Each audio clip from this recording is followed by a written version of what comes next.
see under such a condition to justify those defections. And those seats were not declared vacant. So how do you explain that?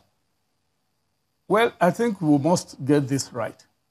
The definition of the ability of a sitting executive to function or not to function is clearly only in the purview of a presiding judge when you subject such cases to judicial interpretation.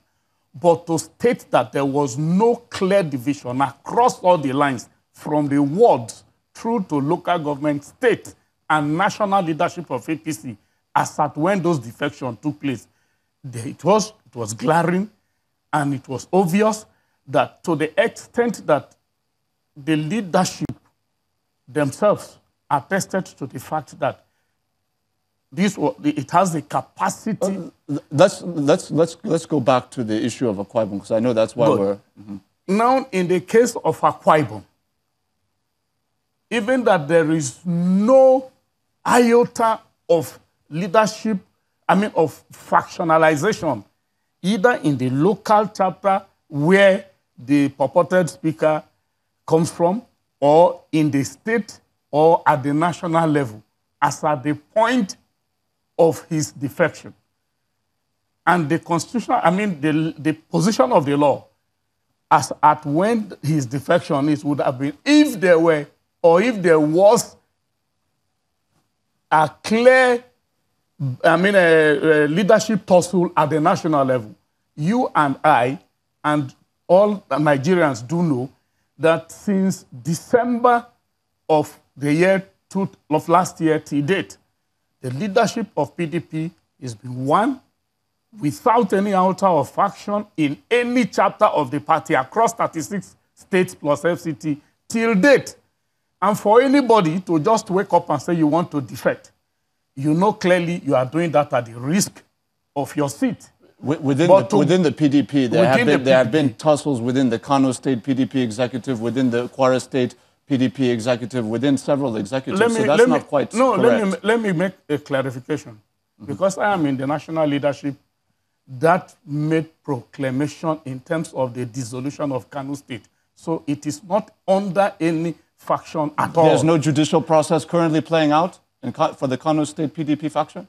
Judicial process in terms of if I feel aggrieved and I want judicial interpretation does not amount to factionalization. Let me bring in Mr. Nwoye here. Mr. Nwoye, he has brought up a very important point about the trends that we have seen, not just in Akwa Ibom, but also in Benue State, for example, where we know that security agencies were abetting processes that would have favored state lawmakers that were members of your party above the majority lawmakers in these states that were members that are members of the opposition PDP.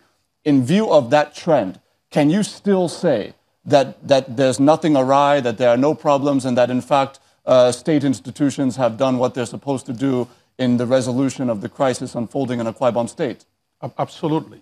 There's absolutely no interference by the police or any other agency.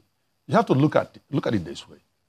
In Benue State, where my colleague here, my friend here is from, in Benue State, the governor there defected.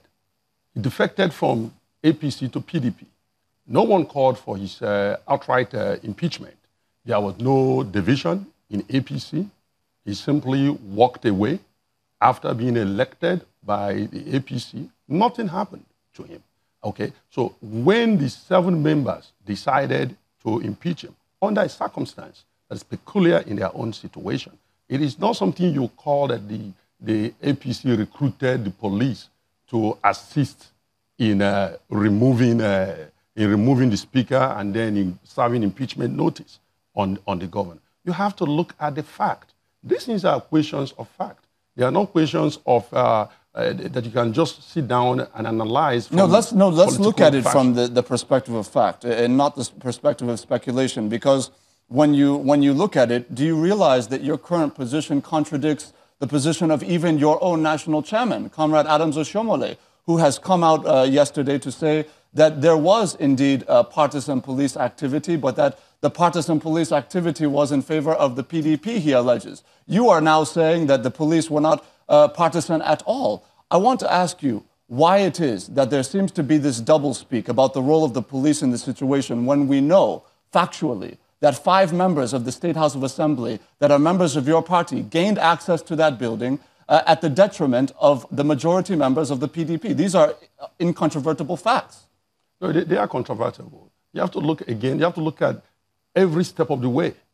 Every step of the way. So you saw a situation where 5 members, where their seats were declared vacant, illegally.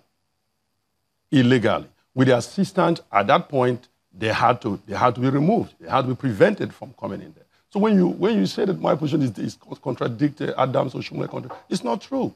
If a police act illegally, individually, it is pointed out on its own. You look at what happened in Rivers State. A few years ago, when Amechi was in office there, you had 5 members of a PDP House of Assembly attempted to impeach Amechi by impeaching a speaker.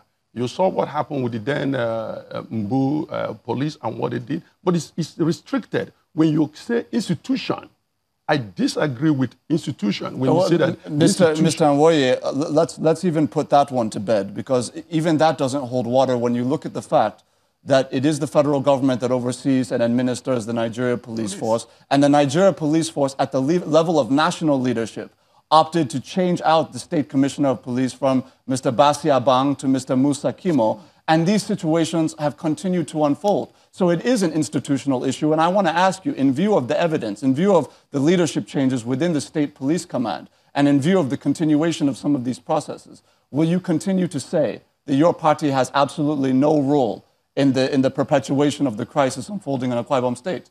Absolutely. It is not a party thing. It is a Nigerian thing. You have politicians that have failed to realize that they are statesmen. First of all, they must realize that they were elected to do their job as statesmen. They were elected to ensure that the citizens are protected. So when they take the laws onto their hand, of course, the police have to step in.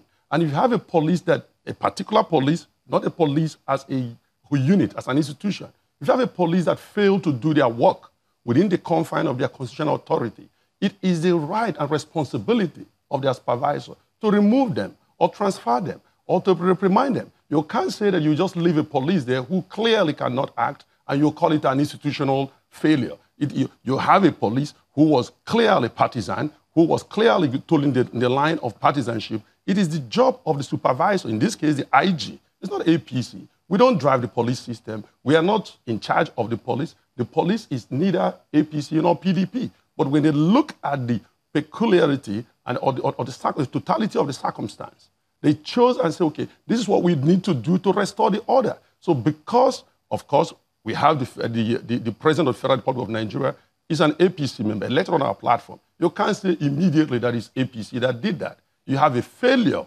by one person. You cannot call it a failure of the institution. That is what the Adam Oshomole comment relied on, is there was a failure by this particular police unit. And what person are you referring to? What unit are you referring to? The very first commissioner that was transferred, the conduct in allowing a breakdown of law and order, they must be able to restore order. So in their own intuition, in their own judgment, they decided to change the commissioner and brought in Kimo. So you can't say that APC did it, or like what the governor is pointing out, that they should remove this commissioner and bring another commissioner.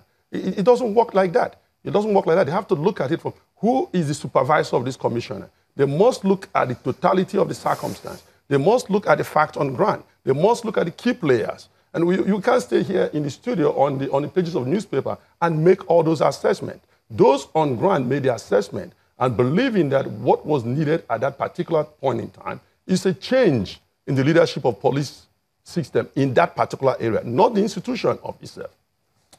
Mr. Agbo, please respond. Yes, I think at this point, I want to draw the attention of my brother, Dr. Nwoye, to one fact, and that is this country will survive Dr. Nwoye. This country will survive Dr. Agbo Emmanuel. This country will survive the APC. The country will survive PDP. In terms of, as a nation, there is no institution of this nation that is going to outlive the nation in itself.